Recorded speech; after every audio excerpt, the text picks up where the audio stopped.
आपण बघत आहात आवाज कसमादेचा। बागलाण तालुक्यातील भुयाणे शिवारातील पांडे फार्मजवळ ट्रान्सफॉर्मर गेल्या 15 दिवसापासून बंद असल्याने परिसरातील शेतकरी आणि नागरिकांना मोठ्या अडचणींचा सामना करावा लागत आहे।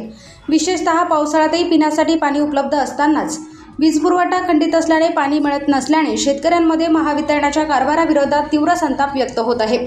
या समस्येबाबत शेतकऱ्यांनी करंजाड येथील महावितरणाच्या सबस्टेशनशी संपर्क साधून वीज पुरवठा पूर्ववत करण्याची मागणी केली। कनिष्ठ अभियंता SK सवंद्रे तसेच सिनियर टेक्निशियन महेश बिरारी यांच्याशी वेळोवेळी फोनद्वारे संपर्क साधण्यात आला।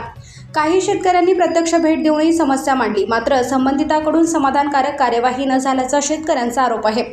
शेतकऱ्यांच्या म्हणण्यानुसार संबंधिताकडून तुम्ही पैसे जमा करून खाजगी कॉन्ट्रॅक्टर लावून काम करून घ्या, तसेच आम्ही माणूस पाठवतो, तुम्ही पुढे व्हा, अशा स्वरूपाची उत्तरे देण्यात येत असल्याचा आरोपही शेतकऱ्यांनी केला आहे। गेल्या 15 दिवसापासून वीज पुरवठा बंद असल्यामुळे विहिरी, बोअरवेल व इतर पाण्याच्या साधनांमधून पाणी उपलब्ध असूनही ते घरापर्यंत वापरासाठी आणणे शक्य होत नसल्याने शेतकरी कुटुंबांना पिण्याच्या पाण्यासाठी मोठा त्रास सहन करावा लागत आहे। पावसाळ्यात अशी परिस्थिती निर्माण झाल्याने शेतकऱ्यांनी तीव्र नाराजी व्यक्त केली आहे। वीज पुरवठा सुरळीत करणे ही महावितरणाची जबाबदारी असताना आम्हालाच पैसे जमा करून खाजगी कंत्राटदाराकडून काम करून घेण्यास सांगितले जात असेल तर सामान्य शेतकऱ्यांनी दात कुठे मागायची, असा सवाल संतप्त शेतकऱ्यांकडून उपस्थित केला जात आहे। दरम्यान हा प्रश्न तातडीने सोडवला नाही तर येत्या काळात तहसील कार्यालयासमोर उपोषण करण्याचा इशारा भुयाणे शिवारातील शेतकऱ्यांनी दिला आहे। या संदर्भात लवकरच तहसीलदार तसेच स्थानिक आमदार यांना निवेदन देण्यात येणार असल्याची माहिती शेतकऱ्यांनी दिली।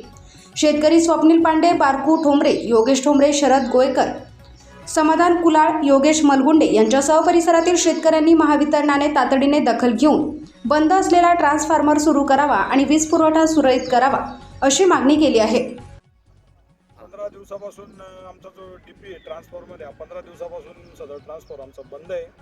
वेळोवेळी आम्ही करंजाड सबस्टेशनला वेळोवेळी शेतकऱ्यांनी फोन केले की चालू करून द्या, आमचा पैसे जमा झाले, काम करून त्यानंतर तुम्ही पैसे जमा करून प्रायव्हेट काम करून घ्या, आमच्याकडे तुमचं म्हणजे जे वायरमन आहे बिरारी वगैरे निकुम साहेब यांच्याशी आमचं वारंवार सगळ्या शेतकऱ्यांचं बोलणं झालं। त्यांचं म्हणणं असं आहे की तुम्ही पैसे जमा करून तुमचं प्रायव्हेट काम करून घ्या, तुमची डीपी आमच्या इकडे नाही आहे, आमच्या हद्दीत येत नाही।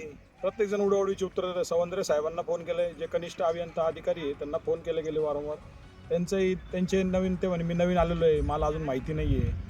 आता माहिती नाही, आता पावसाळ्यात पाणी साहेब पाऊस एवढा पडलेला आहे पण शेतकऱ्यांना पाणी नाही प्यायला, आम्ही काय करायचं आता याच्यावर? त्यांनीच आम्हाला त्यांनीच तोडगा काढून द्यावा, नेमकं करायचं काय त्या हिशोबाने आम्ही जर लवकरात लवकर हा प्रश्न नाही सोडवला गेला तर आम्ही तहसीलदार साहेबांच्या इथं उपोषणाला बसणार आहे। सगळे 25-30 शेतकरी आर्थिंग खाली गेली, ती आर्थिंग सगळी दुर्दशा झालेली आहे सगळी डीपीची। मागच्या वर्षी या बारकू ठोंबरेंचा म्हणजे मुलगा या डीपीवरती 2 वर्षापूर्वी गेलेला आहे, तरीसुद्धा तो माणूस आज इथं उभा आहे।